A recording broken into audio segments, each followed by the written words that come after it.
কিন্তু এখনো 9 মাস চলছে, মানুষ কিন্তু সেই কিছুই দেখতে পাচ্ছে না। তাই আমরা বলবো, পাশাপাশি আজকে ষড়যন্ত্রের কথা আসছে, ষড়যন্ত্র তো হচ্ছেই। আবার ডক্টর ইউনূস সাহেব নিজেই তো বলেছেন যে পরাজিত ফ্যাসিবাদ, তাদের কাছে অজস্র টাকা আছে, তারা দেশকে নিয়ে দেশের ভিতরে বাইরে ষড়যন্ত্র করছেন। এটা আমাদের কথা না, ডক্টর ইউনূস সাহেবই বলছে। এর জন্যই তো আমরা বলি সকল ষড়যন্ত্র সব শেষ হয়ে যাবে।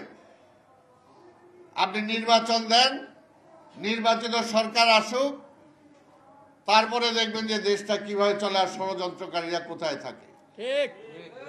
আর তারা বলে যে নির্বাচন হয়ে গেলেই কি সংস্কার হবে নাকি?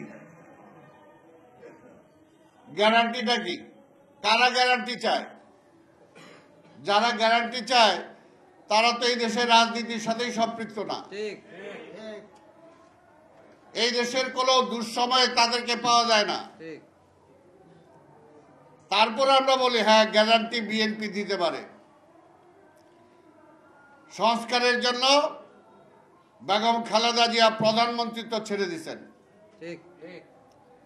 এই যে কেয়ারটেকার গভর্নমেন্টের দাবি যখন আওয়ামী লীগ আর জামাত করলো 96 সালে, যে না, কেয়ারটেকার সরকার ছাড়া নির্বাচন মানি না, কিন্তু সেই সময় পার্লামেন্টে কেয়ারটেকার বিল পাস করার মতো পার্লামেন্টের সদস্য ছিল না। এই আওয়ামী লীগ জামাত তারা রিজাইন করেছিল। তো সেই সময় সেই 96 নির্বাচন করাটা জরুরি ছিল সংবিধান সংস্কার করার জন্যই। আবার সেই কারণে বেগম খালেদা জিয়া সেই নির্বাচন করে তারপরে সেই নির্বাচিত পার্লামেন্টে নিজে কেয়ারটেকারের বিল পাশ করছেন, অর্থাৎ নিজের প্রধানমন্ত্রিত্ব ছেড়ে দেওয়ার জন্য বিল পাশ করছেন, নিজে পাশ করছেন। পাশ করার পরে সেই তত্ত্বাবধায়ক সরকারের হাতে ক্ষমতা ছাইড়া দিয়া তারপরে নির্বাচন করছেন। সেই নির্বাচনে তারপরও ষড়যন্ত্র করে, যে পাশের যে বিল্ডিং আছে দেখেন, সাদা বিল্ডিং, লাল ফিদার দৌরাত্ম্য যেখানে চলে, তাদের ষড়যন্ত্রে সেই সময় বেগম খালেদা জিয়াকে হারানো হয়েছে। তারপরও বেগম খালেদা জিয়া ছিলেন রাজনীতিতে। এর জন্যই বলি যে বিএনপি গ্যারান্টি দিতে পারে দেশের পরিবর্তনের, বিএনপি গ্যারান্টি দিতে পারে এই দেশে গণতন্ত্র প্রতিষ্ঠা করার জন্য যা যা করা দরকার তাই করতে পারে।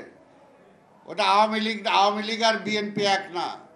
আর যারা বলেন তারা তো কোনোদিন ক্ষমতাই ছিলেন না, তারা বলবেন কিভাবে? কাজেই অন্যায়ভাবে ক্ষমতা দখল করে রাখা দরকার নাই।